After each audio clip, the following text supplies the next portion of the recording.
नमस्कार मित्रों, हाजिर हूँ मैं जुलाई 2025 का मासिक राशिफल लेकर के। तो जुलाई में कैसा रहेगा आप सभी कर्क राशि वालों का धन, शिक्षा, स्वास्थ्य, व्यापार और प्रेम जीवन, आज हम इस विषय में विस्तार से चर्चा करेंगे। किंतु इससे पहले अभी तक आप लोग चैनल को सब्सक्राइब नहीं किए हैं तो सब्सक्राइब कर लिए हैं तो धन्यवाद। अब वीडियो में आगे बढ़ने से पहले आप लोगों को एक और बात बताना चाहता हूँ कि आप लोग चंद्र राशि के आधार पर या फिर लग्न राशि के आधार पर इस कार्यक्रम को देखेंगे तो ज़्यादा लाभकारी रहेगा। हालांकि आप लोग नाम की राशि से भी देख सकते हैं।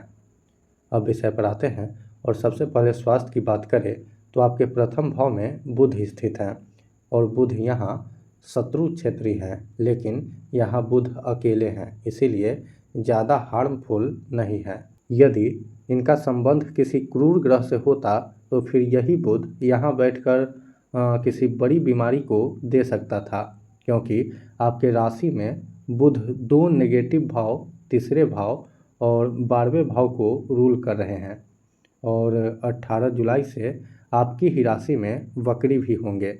ऐसे में इस महीने मुहाशय की समस्या, त्वचा से संबंधित समस्या जैसे खुजली, सफ़ेद दाग आदि की समस्या हो सकती है।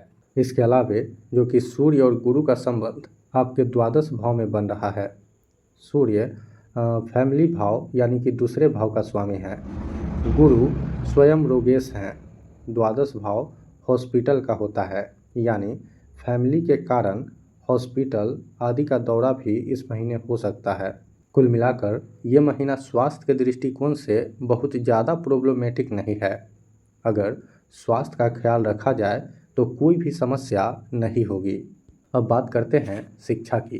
तो प्रथम भाव यानी आपके व्यक्तित्व भाव में बुद्धि का कारक ग्रह बुध का वास है, यानी आप सभी छात्रों का बुद्धि इस महीने काफ़ी तीक्ष्ण रहेगा। समझने की क्षमता अच्छी रहेगी, लेकिन बुद्धिमत्ता का अच्छा होना और शिक्षा अध्ययन के बीच बहुत अंतर है। तो अध्ययन के लिए पंचम भाव और पंचमेश दोनों को देखना होता है। पंचमेश दूसरे भाव में केतु के साथ युति बनाकर अपनी चौथी दृष्टि पंचम भाव पर डाल रहे हैं, यानी खुद के भाव को देख रहे हैं, जो कि ये एक अच्छी स्थिति है। परिणाम स्वरूप छात्रों का अध्ययन इस महीने अच्छा रहेगा, लेकिन साथ में केतु भी है तो बीच बीच में छात्रों का मन डिस्ट्रैक्ट भी होगा, क्योंकि केतु अपना कार्य अवश्य ही करेंगे। लेकिन फिर भी अगर एक लाइन में कहा जाए तो शिक्षा के दृष्टिकोण से ये महीना काफ़ी बढ़िया है। अब प्रतियोगिता से जुड़े छात्रों की बात करें तो छठे भाव को भावपति गुरु द्वादश भाव से देख रहे हैं और साथ में सूर्य की युति और इन दोनों का डिस्पोजिटर का प्रथम भाव में होना सरकारी नौकरी की तैयारी कर रहे छात्रों के लिए काफ़ी अच्छा है। वही इंट्रेंस एग्ज़ाम की तैयारी करने वाले छात्रों के लिए भी ये महीना अनुकूल है। हालांकि महीने का शुरुआती 2 हफ्ता चुनौतीपूर्ण रहेगा। अब आर्थिक स्थिति की बात करें तो मंगल आपकी राशि के लिए सबसे शुभ ग्रह हैं और मंगल का धन भाव में होना बेहतर आर्थिक स्थिति को दर्शा रहा है। वही लाभ भाव में शुक्र स्वराशि के हैं। अब इस स्थिति को इस नज़रिए से भी समझ सकते हैं कि स्वयं माँ लक्ष्मी इस महीने आप सभी कर्क राशि वाले लोगों के घर आने वाले हैं। हालांकि धन का व्यय भी बहुत तेज़ी से होगा।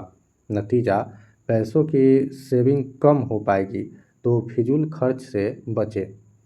अब कार्य क्षेत्र की बात करी जाए तो कर्मेश धन भाव में है, सप्तमेश भाग्य भाव में है। व्यवसाय से जुड़े लोगों को भाग्य का साथ मिलेगा। व्यवसाय से लाभ होगा, लेकिन ऐसा महसूस होगा जैसे आपके उम्मीद से आपका व्यवसाय थोड़ा कम रन कर रहा है, क्योंकि कर्मेश के साथ केतु का होना व्यवसाय में अवरोध देगा। वही नौकरी पेशा से जुड़े लोगों की बात करी जाए तो घर से दूर या विदेश रहकर नौकरी करने वाले लोगों के लिए ये महीना अनुकूल है। वही सरकारी नौकरी कर रहे लोगों को भी उनके काम की सराहना की जाएगी। अब आर्थिक स्थिति की बात करी जाए तो प्रेम का भाव पंचम भाव को प्रेम कारक शुक्र लाभ भाव से देख रहे हैं, यानी प्रेमी के द्वारा किसी प्रकार का लाभ संभव है।